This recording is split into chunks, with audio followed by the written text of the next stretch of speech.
Hey guys, welcome to the study with Mayank.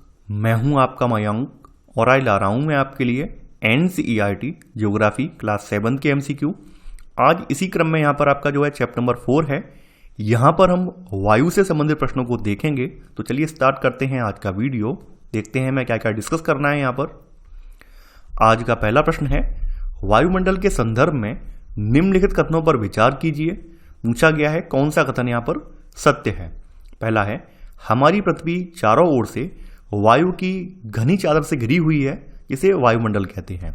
Second, यह वह वायु राशि है जिसने पृथ्वी के तापमान को रहने योग्य बनाया है। देखिए, हमारी पृथ्वी के चारों ओर जो गैसीय आवरण पाया जाता है उसे हम लोग वायुमंडल कहते हैं। और पृथ्वी पर सभी जीवित जीव जीवित रहने के लिए वायुमंडल पर निर्भर हैं, क्योंकि ये हमें सांस लेने के लिए वायु प्रदान करता है और सूर्य से निकलने वाली जो रेडिएशन है उससे हमारी रक्षा करता है। दूसरी बात यहाँ पर बोली गई है कि यह वह वायु राशि है जिसने पृथ्वी के तापमान को रहने योग्य बनाया है। अगर वास्तव में हमारी पृथ्वी पर वायुमंडल नहीं होता तो यहाँ पर क्या होता, दिन के समय पृथ्वी जो है बहुत ज़्यादा गर्म हो जाती और रात के समय बहुत ज़्यादा ठंडी हो जाती। तो वायुमंडल क्या काम करता है, पृथ्वी का जो टेम्परेचर है इसको मेंटेन रखने में भी एक महत्वपूर्ण भूमिका निभाता है, तभी हम लोग इस पर रह पाते हैं। तो यहाँ पर आपका सेकंड वाला कथन भी सही है। यहाँ पर दोनों ही कथन आपके सही हैं, तो आंसर है आपका सी, 1 और 2 दोनों।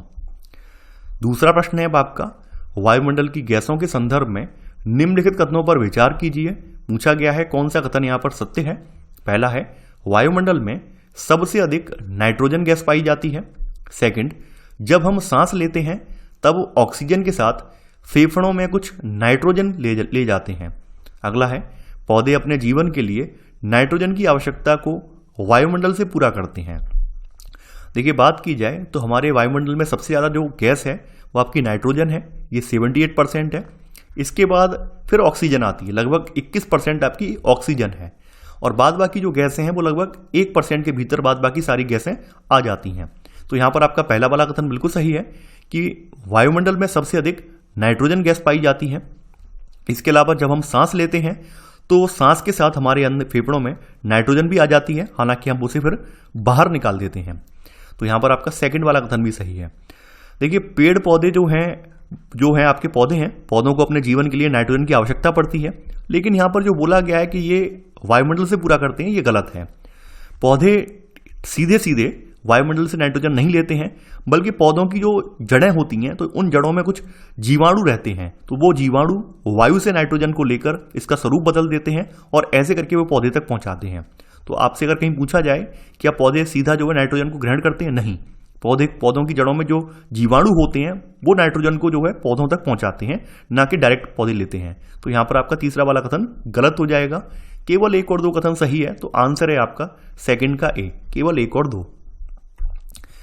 तीसरा प्रश्न है अब आपका यहाँ पर, वायुमंडल में पाई जाने वाली गैसों का प्रतिशत के आधार पर सही अवरोही क्रम कौन सा है। यानी अवरोही का मतलब है घटता हुआ क्रम, बड़े से कम की ओर। तो nitrogen, oxygen, helium, carbon dioxide, nitrogen, oxygen, carbon dioxide या argon, nitrogen, oxygen, methane, CO2, या नाइट्रोजन, ऑक्सीजन, आर्गन या फिर कार्बन डाइऑक्साइड। देखिए, अगर बात की जाए गैसों की तो अभी मैंने आपको बताया था कि सबसे बड़ा जो भाग है वो नाइट्रोजन का है, और नाइट्रोजन आपकी कितनी है, 78% है। उसके बाद फिर आपकी जो आ जाती है वो ऑक्सीजन आ जाती है। ऑक्सीजन का कितना है, 21% ऑक्सीजन है। इसके बाद आपकी जो कोई तीसरे नंबर की जो गैस है वो है आर्गन। आर्गन हमारे वायुमंडल में 0.93% है। CO2 की जो मात्रा है वो काफ़ी कम है। CO2 की मात्रा 0.0 कुछ करके है, तो CO2 भी काफ़ी कम है। तो सही क्रम आपका जो है तीसरे का डी वाला है। तो यहाँ पर आपका सही आंसर है डी। देख लीजिए आप, देखिए मैंने आपकी ये किताब का जो इमेज है वो यहाँ पर लगाया हुआ है, आप इसको देख सकते हैं। वायुमंडल में कार्बन डाइऑक्साइड कितनी है, 0.03% है। चौथा प्रश्न है अब आपका, वायु चक्र के संदर्भ में निम्नलिखित कथनों पर विचार कीजिए। पूछा गया है कौन सा कथन यहाँ पर सत्य है। पहला है, गर्म वायु फैलती है और हल्की होकर ऊपर उठती है। ठंडी वायु सघन और भारी होती है।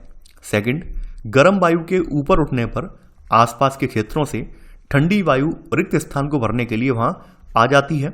देखिए, जब वायु जो है गर्म हो जाती है तो क्या होता है, ये फैलती है, इसमें प्रसार होता है और ये हल्की होकर ऊपर उठती है। वहीं जो ठंडी वाली जो आपकी वायु होती है वो क्या हो जाती है, बहुत ज़्यादा सघन हो जाती है, भारी हो जाती है और वो क्या है, धरातल पर आ जाती है। तो यहाँ पर आपका पहला वाला कथन बिल्कुल सही है। यानी कि जो आपकी ठंडी वायु होती है इसमें नीचे रहने की प्रवृत्ति होती है, ये ऊपर उठ नहीं पाती है।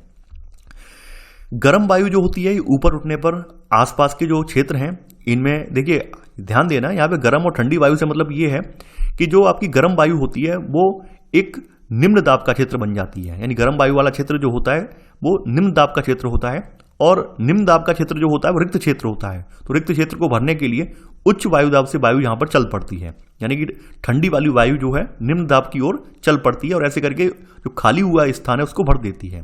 तो गर्म वायु ऊपर उठने पर आसपास के क्षेत्रों से ठंडी वायु रिक्त स्थान को भरने के लिए यहाँ आ जाती है और वास्तव में इसे ही वायु चक्र कहा जाता है। तो यहाँ पर आपका दोनों ही कथन सही हैं, तो आंसर है आपका चौथे का सी, 1 और 2 दोनों।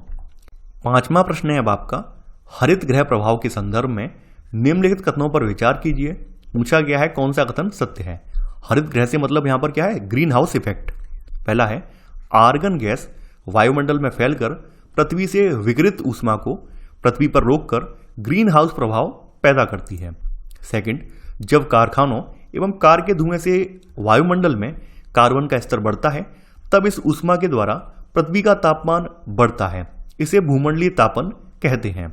देखिए ध्यान देना, आर्गन नहीं बल्कि आपकी जो CO2 है यानी कार्बन डाइऑक्साइड जो गैस बोली जाती है, ये वायुमंडल में फैलकर क्या करती है, जो पृथ्वी से विकृत ऊष्मा है इसको पृथ्वी पर रोक लेती है और इससे क्या होता है, ग्रीन हाउस इफेक्ट पैदा होता है, यानी हरित गृह प्रभाव उत्पन्न होता है। तो यहां पर आपका पहला वाला कथन गलत हो जाएगा। ग्रीन हाउस इफेक्ट का मतलब क्या है, देखिए यहां पे बता देता हूं। जो आपके पहाड़ी इलाके होते हैं उनमें लोग जो है अक्सर कांच के घर बनाते हैं, उनमें अक्सर लोग क्या करते हैं, कांच के घर बनाते हैं। तो कांच के घर बनाने से फायदा उन्हें ये मिल जाता है, यानी ठंडे इलाकों में कांच के घर बनाने से फायदा ये होता है कि जब भी सूर्य की किरणें उन पर पड़ती हैं तो उनके अंदर जो ऊष्मा आ जाती है वो बाहर निकल नहीं पाती है। मान लीजिए शाम के समय सूरज ढल गया तो उसके बाद क्या है, ऊष्मा अंदर बनी रहती है। तो इस वजह से उसका नाम लेकर यहां पर इसको इससे जोड़ दिया गया है। यानी हमारी पृथ्वी पर तापमान बढ़ाने के लिए जो कारक है वो आपकी CO2 गैस है, तो इसको क्या है, ग्रीन हाउस गैस भी कहते हैं। यानी इसका दूसरा नाम जो है, अगर कहीं आपसे पूछे कि इनमें से ग्रीन हाउस गैस कौन सी है तो आप बता देना CO2 जो है वो ग्रीन हाउस गैस बोली जाती है। तो यहां पर आपका पहला वाला कथन गलत हो जाएगा। सेकंड है, जब कारखानों एवं कार के धुएं से वायुमंडल में कार्बन का स्तर बढ़ता है तब इस ऊष्मा के द्वारा पृथ्वी का तापमान बढ़ता है, इसे भूमंडलीय तापन कहते हैं। यानी जब लगातार जो कार्बन हमारे यहाँ उत्सर्जन होता है मानवीय क्रियाकलापों के फलस्वरूप, तो उससे क्या होता है, हमारे पर्यावरण में बहुत ज्यादा कार्बन की मात्रा बढ़ जाती है। तो ये क्या है, इससे हमारे लिए एक भूमंडलीय तापन बढ़ता है, यानी कि ग्लोबल वार्मिंग इसको बोलते हैं। तो यहां पर आपका सेकंड वाला कथन सही है। पूछा गया है कौन सा कथन आपका सत्य है, तो केवल सेकंड वाला कथन सत्य है, तो पांचवें का आंसर है बी वाला। छठवां प्रश्न है अब आपका, यहां पर नीचे दिए गए कथन एवं कारणों पर विचार कीजिए। एक तरफ कथन दिया है और दूसरी तरफ कारण दिया हुआ है। कथन है, मनुष्य और पशु कार्बन डाइऑक्साइड बाहर निकालते हैं जिससे वातावरण में कार्बन का स्तर बढ़ जाता है। ये कथन दिया हुआ है।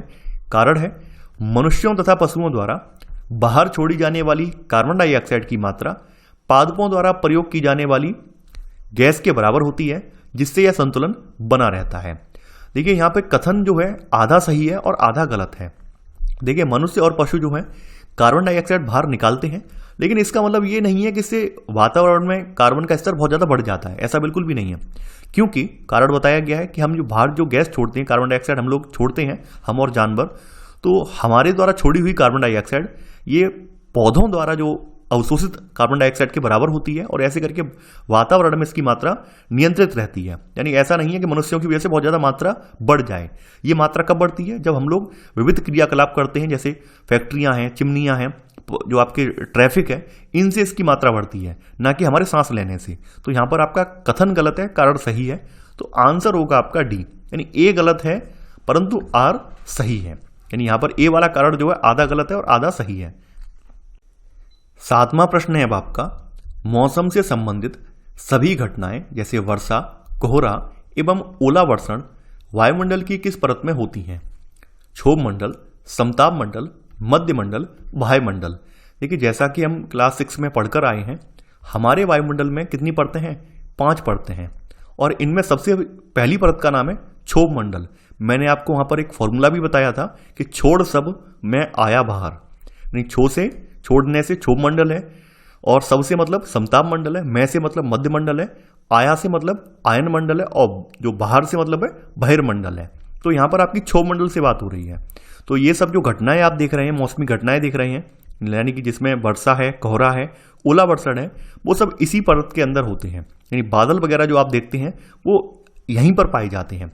और इसकी जो है धरातल से औसत ऊंचाई जो है वो 13 किलोमीटर है। यानी कहीं कहीं पर जो ज़्यादा है, कहीं कहीं पर ये कम है। तो औसत ऊंचाई जो है इसकी जो कितनी है, 13 किलोमीटर है। तो यहां पर आपका सही आंसर है 7वें का ए। 8वां प्रश्न है अब आपका, समताप मंडल से संबंधित निम्नलिखित कथनों पर विचार कीजिए। पूछा गया है कौन सा कथन यहां पर सत्य है। पहला है, आयन मंडल के नीचे का भाग समताप मंडल कहलाता है। सेकंड है, यह परत बादलों एवं मौसम संबंधी घटनाओं से लगभग मुक्त होती है। थर्ड है आपका, ओजोन गैस की परत समताप मंडल में ही पाई जाती है। देखिए, अगर क्रम आपको मैं फिर से बता रहा हूं तो पहले मैंने बताया था क्षोभ मंडल, फिर आपका आता है समताप मंडल, यानी कि यहां पर आपका क्षोभ आता है, और फिर यहां पर आपका जो आता है समताप मंडल आता है। बीच में जो आपका इसके ऊपर जो आता है वो मध्य मंडल आता है, यानी यहां पर आपका कौन सा आता है, मध्य मंडल आता है। तो यहां पर आप देखें, जो ये बात कही गई है कि आयन मंडल के नीचे का भाग, तो आयन मंडल के नीचे का भाग क्या है, मध्य मंडल है। आयन के नीचे का भाग मध्य मंडल है, ना कि समताप मंडल। तो पहला वाला कथन गलत हो जाएगा। यानी कि ये क्षोभ मंडल के ऊपर का भाग है, यानी समताप मंडल जो है वो क्षोभ मंडल के ऊपर का भाग है और मध्य मंडल के नीचे का भाग है। यह परत जो होती है वो बादलों से या मौसम संबंधी घटनाओं से लगभग मुक्त होती है। तो यहां पर बिल्कुल सही है ये बात, सेकंड वाला कथन यहां पर बिल्कुल सही है। थर्ड है, ओजोन गैस की जो लेयर है जो कि हमारी हानिकारक पराबैंगनी विकिरण से हमारी रक्षा करती है, वो समताप मंडल में ही पाई जाती है। तो यहां पर आपका थर्ड वाला कथन भी सही है। कई बार ये पूछा गया है, ये ओजोन की जो लेयर है वो कहां पाई जाती है, वो समताप मंडल में पाई जाती है। तो यहां पर आपका सही आंसर है आपका 8वें का बी, केवल 2 और 3। 9वां प्रश्न है अब आपका, हवाई जहाज वायुमंडल की किस परत में उड़ते हैं, क्षोभ मंडल, मध्य मंडल, आयन मंडल, समताप मंडल। जैसा कि आपने अभी पिछले वाले प्रश्न में देखा था कि जो समताप मंडल है ये मौसमी घटनाओं से मुक्त है, यानी यहां पर आपके बादल नहीं पाए जाते हैं। तो इस वजह से यहीं पर आप देखेंगे इसमें आपके वायुयान वगैरह यहीं पर उड़ते हैं। इसके अलावा आप ये देख लीजिए, इसकी जो ऊंचाई है वो लगभग 50 किलोमीटर इसकी औसत ऊंचाई है, यानी इसकी जो ऊंचाई है लगभग 50 किलोमीटर औसत ऊंचाई है इसकी। तो 9वें का सही आंसर है डी वाला। 10वां प्रश्न है, अंतरिक्ष से आने वाले उल्का पिंड वायुमंडल में किस परत में प्रवेश करते ही जलने लगते हैं, क्षोभ मंडल, समताप मंडल, मध्य मंडल या बाह्य मंडल, जिसको आयन मंडल भी कहते हैं। देखिए, जो आपका मध्य मंडल है, और मध्य मंडल जो है वायुमंडल की तीसरी परत है, यह लगभग जो है 80 किलोमीटर की ऊंचाई तक फैला हुआ है, यानी इसकी ऊंचाई कितनी है, 80 किलोमीटर की ऊंचाई तक ये फैला हुआ है। और अंतरिक्ष से कुछ भी जो उल्का पिंड वगैरह जो आते हैं वो जब यहां पर प्रवेश करते हैं वो जलने लगते हैं। तो यहां पर आपका सही आंसर है 10वें का सी। 11वां प्रश्न है अब आपका, आयन मंडल और बहिर्मंडल के संदर्भ में निम्नलिखित कथनों पर विचार कीजिए। पूछा गया है कौन सा कथन यहां पर असत्य है, यानी गलत कौन सा है ये आपको बताना है। पहला है, बाह्य वायुमंडल में बढ़ती ऊंचाई के साथ तापमान अत्यधिक तीव्रता से घटता है। सेकंड है, रेडियो संचार के लिए आयन मंडल परत का ही उपयोग होता है। थर्ड है आपका, वायुमंडल की सबसे बाहरी ऊपरी परत में हल्की गैसें जैसे हीलियम एवं हाइड्रोजन यहीं से अंतरिक्ष में तैरती रहती हैं। देखिए, बात करें अपने वायु वायुमंडल की, तो वायु वायुमंडल की जो सीमा है वो 80 से लेकर 400 किलोमीटर के बीच में है। 80 से 400 किलोमीटर के बीच में ये फैला हुआ है। और बाह्य वायुमंडल की एक विशेषता ये है, जैसा कि भाई आपको पहले मैंने बताया है, कि ऊंचाई के साथ तापमान जो होता है क्या होता है, टेम्परेचर गिरता जाता है। लेकिन यहां पर उल्टा होता है, जैसे ही हम बाह्य वायुमंडल यानी आयन मंडल में प्रवेश करते हैं, यहाँ पे टेम्परेचर बढ़ना स्टार्ट हो जाता है। यहाँ पे टेम्परेचर गिरता नहीं है, माइनस में नहीं जाता है, बल्कि धनात्मक रूप से बढ़ने लगता है। तो यहाँ पर आपका पहला वाला स्टेटमेंट है ये गलत हो जाएगा। यहाँ पे लिखा हुआ अत्यधिक तीव्रता से घटता है, नहीं घटता नहीं है ये, बल्कि ये बढ़ता है। तो यहाँ पर आपका ये पहला वाला कथन गलत हो जाएगा। ये केवल इसी में ही होता है, आयन मंडल में ही ये होता है। बाद बाकी में आप ऊपर जाएंगे तो तापमान घटेगा, लेकिन जैसे ही आप आयन मंडल में प्रवेश करेंगे तो वहां पे तापमान बढ़ने लगेगा। ये आपको याद रखना है, ये एक फैक्ट है और ये आपको कई बार पूछा गया है, तो आपको याद रखना है। आयन मंडल में खास करके आयन मंडल का उपयोग आपके जितने भी सैटेलाइट वगैरह हैं वो इसी में ही छोड़े जाते हैं, और यहीं से सारा प्रसारण किया जाता है। तो रेडियो संचार के लिए आयनमंडल परत का ही उपयोग होता है। इसके अलावा इसके ऊपर की जो 400 किलोमीटर से ऊपर की जो परत है, इसको बहिर्मंडल बोला जाता है, बाहरी परत या बहिर्मंडल बोला जाता है। तो बहिर्मंडल खास करके इसमें हल्की गैसें रहती हैं, इसमें हीलियम, हाइड्रोजन, यहीं से अंतरिक्ष में ये तैरती रहती हैं। तो यहाँ पर आपका थर्ड वाला कथन आपका बिल्कुल सही है। अब चूंकि यहाँ पे पूछा गया है कौन सा कथन असत्य है, तो केवल पहला वाला असत्य है, तो आंसर है आपका ए, केवल एक गलत है। 12वां प्रश्न है अब आपका, निम्नलिखित कथनों में से कौन सा कथन सत्य है? पहला है जलवायु वायुमंडल की प्रत्येक घंटे तथा दिन प्रतिदिन की स्थिति होती है। सेकंड है दीर्घ काल में किसी स्थान का औसत जलवायु उस स्थान का मौसम बताता है। देखिए यहां पर ये दोनों स्टेटमेंट उल्टे लिखे गए हैं। पहले स्टेटमेंट में जलवायु की जगह क्या आएगा? मौसम आएगा। यानी मौसम जो है आपका, ये वायुमंडल की प्रत्येक घंटे और दिन प्रतिदिन की स्थिति होती है। जैसे आपने देखा होगा, कभी मौसम बहुत ज्यादा आर्द्र हो जाता है, कभी बहुत ज्यादा गर्म हो जाता है, कभी हम लोग कहते हैं कि आज हवादार मौसम है, हमें आनंद देता है हवादार मौसम। तो ये भी हमें देखने को मिलता है। तो मौसम क्या है? जो आपके वायुमंडल की प्रत्येक घंटे दिन प्रतिदिन की जो स्थिति होती है उसको मौसम कहते हैं। तो आपका पहला वाला कथन गलत है। वहीं सेकंड वाला भी गलत है। जब दीर्घ काल में किसी स्थान का औसत मौसम जो है, तो इसका जब हम अध्ययन करते हैं तो फिर बाद में क्या है, उसके आधार पर जलवायु का पता चलता है। उसके आधार पर मौसम नहीं पता चलता है, बल्कि जलवायु का पता चलता है कि भाई यहाँ की जलवायु कैसी, शुष्क है, आर्द्र है या फिर गर्म है, किस तरह की जलवायु है। तो यहां पर आपके दोनों ही कथन आपके असत्य हैं। तो आंसर है आपका डी, ना तो एक सही है और ना ही दूसरा। 13वां प्रश्न है अब आपका, निम्नलिखित कथनों में से कौन सा कथन सत्य है? ये पूछा गया है। पहला है हम प्रतिदिन जिस तापमान का अनुभव करते हैं वह धरती का तापमान है। सेकंड, सूर्य से आने वाली वह ऊर्जा जिसे पृथ्वी रोक लेती है आतपन यानी सूर्यातप कहलाती है। सूर्यातप की मात्रा पृथ्वी पर हर जगह एक समान रहती है। देखिए हम प्रतिदिन जिस तापमान का अनुभव करते हैं वो वास्तव में धरती का तापमान नहीं होता है, बल्कि वो आपके वायुमंडल का तापमान होता है। तो यहां पर आपका पहला वाला स्टेटमेंट जो है ये गलत हो जाएगा। ये वायुमंडल का होता है, ना कि धरती का। सूर्य से आने वाली जो ऊर्जा है जिसे पृथ्वी रोक लेती है, इसको आतपन या सूर्यातप कहलाती है। और आतपन एक महत्वपूर्ण कारक है, ये तापमान के वितरण को प्रभावित करता है। तो यहां पर आपका सेकंड वाला कथन सही है। यहां पे बोला गया कि सूर्यातप की जो मात्रा है ये पृथ्वी पर हर जगह एक समान रहती है, ऐसा बिल्कुल भी नहीं है। सर्वाधिक सूर्यातप जो होता है, प्राप्त होता है, वो भूमध्य रेखा पर होता है, इक्वेटर लाइन पे होता है।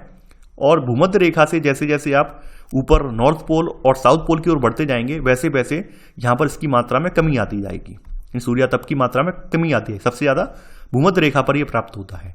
तो यहां पर सही कथन आपका जो है वो बी वाला है, केवल सेकंड। 14वां प्रश्न है अब आपका, नीचे दिए गए कथन एवं कारणों पर विचार कीजिए।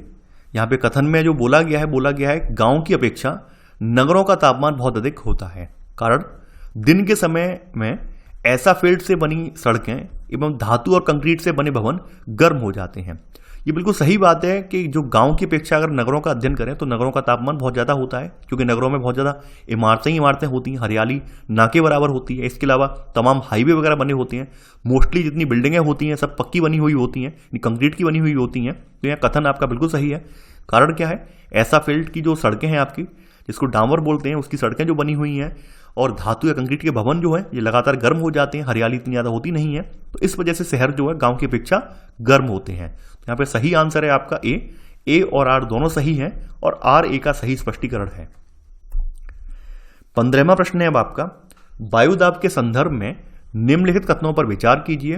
पूछा गया है कौन सा कथन आपका सत्य है। वायुदाब के संदर्भ में कौन सा कथन आपका सत्य बताना है आपको। पहला है पृथ्वी की सतह पर वायु के भार द्वारा लगाया गया दाब वायुदाब कहलाता है।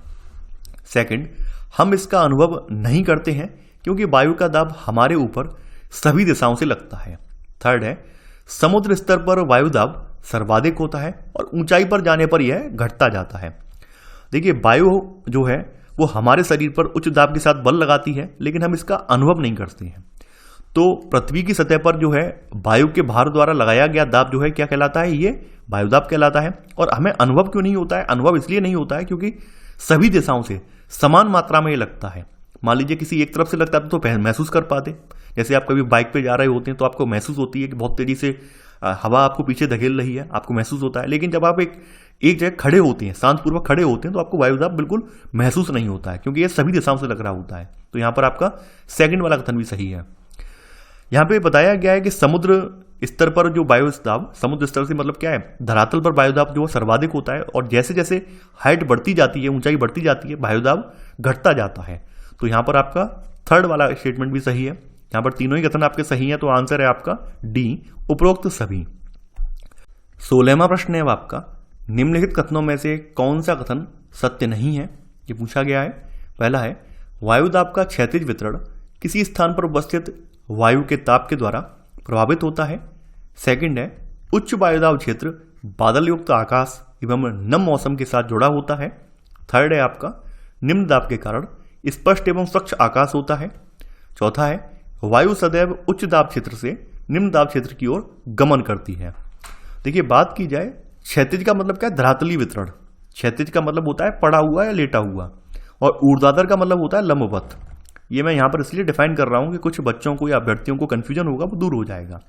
यानी एक को इसको बोला जाता है हॉरिजॉन्टल, ठीक है, और इसको बोला जाता है वर्टिकल। तो वायुदाब का जो स्थलीय वितरण है, ये किसी स्थान पर किससे निर्भर करता है, टेम्परेचर द्वारा, ताप के द्वारा प्रभावित होता है। यानी कि आप ये देखेंगे कर्क रेखा, भूमध्य रेखा या फिर मकर रेखा पर जो ताप है वो क्या है, बहुत ज्यादा होता है, उच्च होता है। तो ताप उच्च होने की वजह से क्या होता है, यहाँ पर लो प्रेशर जोन क्रिएट हो जाता है, यानी निम्न वायुदाब क्षेत्र क्रिएट हो जाता है। और इसी वजह से हम देखेंगे इस निम्न वायुदाब क्षेत्र को भरने के लिए पवनें उच्च वायुदाब की ओर से चल पड़ती हैं, जो कि अपने साथ नमी लेकर आती हैं। यही कारण है कर्क रेखा, भूमध्य रेखा और मकर रेखा के बीच वाले स्थानों में जमकर वर्षा होती है, हमें खूब वर्षा प्राप्त होती है, क्योंकि बार बार बादल क्या है, बादल जो है आपके जो लो प्रेशर जोन है इसको भरने के लिए चल पड़ते हैं, और बार बार यहाँ पर वर्षा होती है। तो यहाँ पर आपका पहला वाला कथन बिल्कुल सही है। सेकंड है, उच्च वायुदाब क्षेत्र बादल युक्त आकाश एवं नम मौसम के साथ जुड़ा होता है। नहीं, निम्न वायुदाब क्षेत्र, क्योंकि निम्न वायुदाब क्षेत्र क्या है, ये निम्न वायुदाब क्षेत्र यहाँ पर बन जाएगा तो क्या होगा, बाहर से इसको भरने के लिए पवनें वगैरह आएंगी, बाहर से भरने के लिए जब पवनें आएंगी तो अपने साथ नमी वगैरह लेकर आएंगी, तो यहाँ पर क्या होगा, बादल वगैरह क्रिएट हो जाएंगे। तो ऐसे करके यहाँ पर आप देखेंगे आकाश जो है बादलों से ढक जाएगा और मौसम नम हो जाएगा वर्षा से। यहाँ पर सेकंड वाला कथन गलत हो जाएगा। अगला है, निम्न दाब के कारण स्पष्ट एवं स्वच्छ आकाश होता है। नहीं, अगर उच्च दाब है तो वहां पर क्या है, उच्च दाब अगर होगा तो आकाश आपका एकदम स्पष्ट होगा और साफ होगा, स्वच्छ होगा और साफ होगा। तो यहां पर आपका सेकंड और थर्ड आपका कथन बिल्कुल गलत है। आगे है यहां पर वायु सदैव उच्च दाब से निम्न दाब क्षेत्र की ओर गमन करती है। जैसा कि हमने अभी पढ़ाई है वायु चक्र में कि वायु सदैव क्या है, उच्च दाब से निम्न दाब क्षेत्र की ओर गमन करती है। इसके बारे में हम विस्तार में 9, 10th में, 11, 12th में और ज्यादा विस्तार से हम जानेंगे, क्यों करती है, क्या रीजन है, कैसे बादल बनते हैं, कैसे वर्षा होती है, कब कब वर्षा ऐसे होती है, तो वो सब हम जाने। ITC-जेट क्या होता है, तो अभी जहां पर जितना है वो उतना केवल जान लेते हैं। तो यहां पर आपका 16 में का जो गलत है वो है सी वाला, 2 और 3। 17वां प्रश्न है अब आपका, उच्च दाब क्षेत्र से निम्न दाब क्षेत्र की ओर वायु की गति को क्या कहते हैं? आर्द्रता, पवन, चक्रवात, हिमपात। देखिए, उच्च दाब क्षेत्र से निम्न दाब क्षेत्र की ओर वायु की गति को पवन कहते हैं। तो 17वें का आंसर होगा आपका बी वाला। 18वां प्रश्न है अब आपका, निम्नलिखित में से कौन सा युग्म सही सुमेलित नहीं है? पहला है, वर्ष भर लगातार निश्चित दिशा में चलने वाली पवन, स्थानीय पवन, विभिन्न ऋतुओं में अपनी दिशा बदलने वाली पवन, मौसमी पवन, किसी छोटे क्षेत्र में वर्ष या दिन के समय किसी विशेष समय में चलने वाली पवन, स्थायी पवन। देखिए, वर्ष में लगातार निश्चित दिशा में जो चलने वाली पवनें होती हैं, इनको हम लोग स्थानीय पवन नहीं कहते हैं, बल्कि इसको स्थायी पवन कहते हैं। इसको स्थायी पवन बोला जाता है। आपकी जो व्यावहारिक पश्चिमी और पूर्वी पवनें हैं, ये स्थायी पवनों का उदाहरण है। तो आपका पहला वाला कथन गलत हो जाएगा। विभिन्न ऋतुओं में अपनी दिशा बदलने वाली जो पवन होती है वो मौसमी पवन कहलाती है, और भारत में जो मानसूनी वर्षा है वो मौसमी पवन से होती है। तीसरा है, किसी छोटे क्षेत्र में या वर्ष या दिन के किसी समय में चलने वाली जो पवन होती है वो स्थायी पवन नहीं है, बल्कि क्या है, स्थानीय पवन बोली जाती है। जैसे आपकी समुद्री समीर है, आपकी लू है, ये स्थानीय पवनें हैं। तो यहां पर आपका थर्ड वाला स्टेटमेंट भी गलत हो जाएगा। पूछा गया है कौन सा युग्म सही सुमेलित नहीं है, केवल 1 और 3 सही सुमेलित नहीं है, तो आंसर है यहां पर ए। 19वां प्रश्न है अब आपका, सूची 1 को सूची 2 से सम्मिलित कीजिए। सूची 1 में आपकी प्रमुख वायुदाब पेटियां हैं, सूची 2 में अक्षांश दिए हुए हैं। देखिए आप लोग घबराइए नहीं, वायुदाब पेटियों का विस्तृत अध्ययन हम लोग 11th-12th में करेंगे। तो यहाँ पर आपका चैप्टर में इमेज दे रखी थी, तो इस वजह से मैंने यहाँ पे प्रश्न बना दिया है। तो जितना दे रखा है उतना आप तैयार कर लीजिए, उसके बारे में डिटेल में हम जो है 11th-12th में पढ़ेंगे। ध्रुवीय पूर्वी पवनें जो हैं ये 60 डिग्री से लेकर 90 डिग्री अक्षांश के बीच चलती हैं, उत्तरी गोलार्ध में भी और दक्षिणी गोलार्ध में भी। वहीं सनातन पछुआ पवनें जो हैं ये 35 डिग्री से लेकर 60 डिग्री अक्षांश के बीच में चलती हैं, यानी उत्तरी गोलार्ध में भी चलती हैं और दक्षिणी गोलार्ध में भी चलती हैं। व्यापारिक पवनें जो हैं आपकी 0 डिग्री से लेकर 23.5 डिग्री के बीच में चलती हैं, दोनों यानी उत्तरी गोलार्ध में भी चलती हैं और दक्षिणी में भी चलती हैं। अश्व अक्षांश या फिर इसको उपोष्ण उच्च दाब वाला क्षेत्र बोला जाता है, ये आपका 30 डिग्री से लेकर 65 डिग्री उत्तरी और दक्षिणी दोनों गोलार्ध में ये पाया जाता है। देखिए अक्ष अक्षांश की जो कहानी है वो कहानी ये है कि जब प्राचीन समय में जो व्यापारी थे घोड़ों को लाद कर अपने जहाज पर ले जाया करते थे, तो जैसे ही वो इस क्षेत्र में पहुंचते थे वैसे ही वो अपना मार्ग भटक जाते थे। और भटकने का रीजन क्या था, क्योंकि ये क्षेत्र बिल्कुल शांत क्षेत्र है, यहाँ पर बिल्कुल वायु नहीं चलती है और वायु न चलने की वजह से उन्हें दिशा का ज्ञान नहीं हो पाता था। तो मजबूरी में उनको अपने घोड़े जो होते थे वो समुद्र में फेंकने पड़ते थे। तो ऐसे करके इस अक्षांशों का नाम जो है अक्ष अक्षांश पड़ गया। तो यहाँ पर आपका सही आंसर है आपका 19वें का डी, यानी ए का दूसरा, बी का तीसरा, सी का चौथा और डी का पहला। देख लीजिए ये इमेज है आपकी, आप इसको पॉज करके देख सकते हैं आराम से। 20वां प्रश्न है अब आपका, निम्नलिखित कथनों में से कौन सा कथन सत्य नहीं है, बताना है आपको। वायु में किसी भी समय जलवाष्प की मात्रा को आर्द्रता कहते हैं, यानी ह्यूमिडिटी।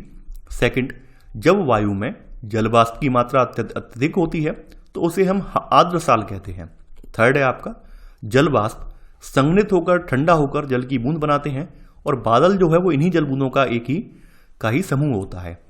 देखिए जब जल जो है पृथ्वी या फिर जो विभिन्न जलाशयों से वाष्पित हो जाता है तो ये क्या बन जाता है, जलवाष्प बन जाता है। तो वायु में किसी भी समय जलवाष्प की मात्रा को हम क्या कहते हैं, आर्द्रता कहते हैं। तो पहला वाला कथन यहाँ पे बिल्कुल सही है। जब वायु में जलवाष्प की मात्रा बहुत ज्यादा हो जाती है, अत्यधिक हो जाती है, तो हम उसे आर्द्र साल नहीं कहते हैं बल्कि आर्द्र दिन कहते हैं। इसको आर्द्र दिन कहते हैं, ना कि आर्द्र साल। तो यहाँ पर सेकंड वाला कथन गलत हो जाएगा। देखिए जैसे जैसे वायु गर्म होती है उसकी जलवाष्प धारण करने की क्षमता भी बढ़ती जाती है और इस प्रकार ये जो जलवायु है वो और ज्यादा आर्द्र हो जाती है। आपने देखा होगा जब आपकी जलवायु जो है आर्द्र होती है या आर्द्र दिन होता है तो उस दिन कपड़े बहुत मुश्किल से सूखते हैं, हमारा पसीना भी नहीं सूख पाता है।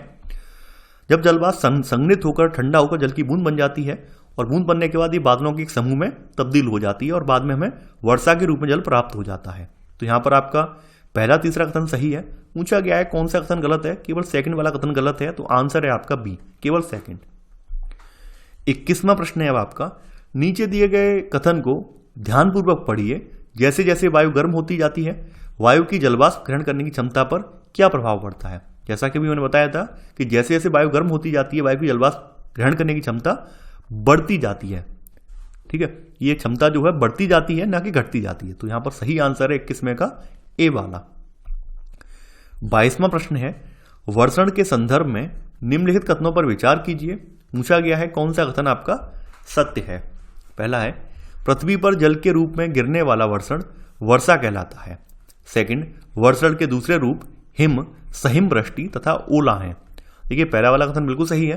पृथ्वी पर जल के रूप में गिरने वाला जो वर्षण है ये वास्तव में वर्षा कहलाता है और ज्यादातर भौम जल वर्षा जल से ही प्राप्त होता है। पौधे जो हैं वो जल संरक्षण में मदद करते हैं। तो यहाँ पर आपका पहला कथन बिल्कुल सही है।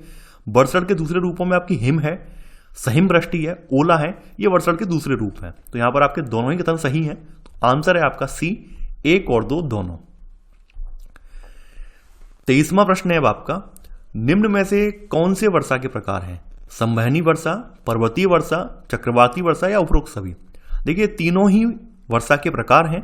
तो यहां पर आपका आंसर होगा 23 का डी, उपरोक्त सभी। 24वां प्रश्न है अब आपका यहां पर, निम्नलिखित में से कौन सी गैस हमें सूर्य की हानिकारक किरणों से बचाती है? Carbon dioxide, nitrogen, ozone. देखिए पराबैंगनी किरणों से हमें बचाने वाली जो गैस है वो ओजोन है और ओजोन की लेयर कहां पाई जाती है? समताप मंडल में पाई जाती है। तो 24वें का सही आंसर है सी वाला। 25वां प्रश्न है, वायुमंडल की सबसे महत्वपूर्ण परत है क्षोभ मंडल, बाह्य वायुमंडल, मध्य मंडल। देखिए वायुमंडल की सबसे महत्वपूर्ण परत हमारे लिए क्षोभ मंडल है, क्योंकि सारी मौसमी परिघटनाएं इसी के भीतर घटित होती हैं और इनसे ही हमें क्या है, हमें धरातल पर जल उपलब्ध हो पाता है। तो यहां पर आपका 25वें का सही आंसर है ए वाला। 26वां प्रश्न है, वायुमंडल की निम्न परतों में से कौन सी बादल विहीन है? क्षोभ मंडल, समताप मंडल, मध्य मंडल। देखिए समताप मंडल जो है वो बादल विहीन है और बादल विहीन होने की वजह से वायुयान वगैरह जो है वो इसी में उड़ते हैं। 27वां प्रश्न है अब आपका, वायुमंडल की परतों में जब हमें ऊपर जाते हैं तब वायुदाब क्या होता है? बढ़ता है, घटता है, समान रहता है? ऊपर बढ़ने पर वायुदाब क्या है? घटता जाता है। तो यहां पर सही आंसर है 27वें का बी वाला, यानी ऊपर जैसे बढ़ते जाएंगे वायुदाब घटता जाएगा। 28वां प्रश्न है अब आपका, जब वृष्टि तरल रूप में पृथ्वी पर आती है तब हम उसे कहते हैं, क्या कहते हैं? बादल, वर्षा, हिम। ठीक है, जब वृष्टि तरल रूप में पृथ्वी पर आती है तो उसे वर्षा कहते हैं। तो 28वें का आंसर है बी वाला। 29वां प्रश्न है अब आपका, निम्नलिखित स्तंभों को मिलाकर सही जोड़े बनाइए। व्यापारिक पवने, लू, मानसून पवन, इसको मैच करना है आपको। व्यापारिक पवने किसे कहते हैं? तो व्यापारिक पवने क्या है? ये आपकी स्थायी पवने हैं, इसके बारे में भी मैंने डिस्कस किया था आपसे। ये आपकी स्थायी पवने हैं, तो आपका काका जो है वो 5वां होगा, ये आपकी स्थायी पवने। लू क्या है? देखिए लू आपकी एक स्थानीय पवन है, इसके बारे में भी मैंने आपको बताया था। लू आपकी क्या है? स्थानीय पवन है। मानसून क्या है? देखिए मानसून आपकी जो है ये मौसमी पवन है। पवन क्या है? तो पवन इसकी क्षैतिज गति, यानी पवन की क्षैतिज गति पवन है। तो यहां पर आपका घा का तीसरा। तो ये था हमारा आज का वीडियो। आई होप आपको ये वीडियो पसंद आएगा। आप लोग इस वीडियो को ज़्यादा से ज़्यादा लाइक शेयर किया कीजिए, क्योंकि मैं देख रहा हूँ काफ़ी दिनों से आप लोग वीडियो को लाइक शेयर नहीं करते हैं, इस वजह से नए लोगों को ये लाभ नहीं मिल पा रहा है। तो मेरा आप लोगों से गुजारिश मेरी सबकी यही है कि आप लोग वीडियो को ज़्यादा से ज़्यादा लाइक शेयर कीजिए, ताकि नए अभ्यर्थी भी इससे जुड़ सकें, वो भी लाभ उठा सकें। तो चलिए आज के लिए बस इतना ही। Thanks for watching. जय हिंद।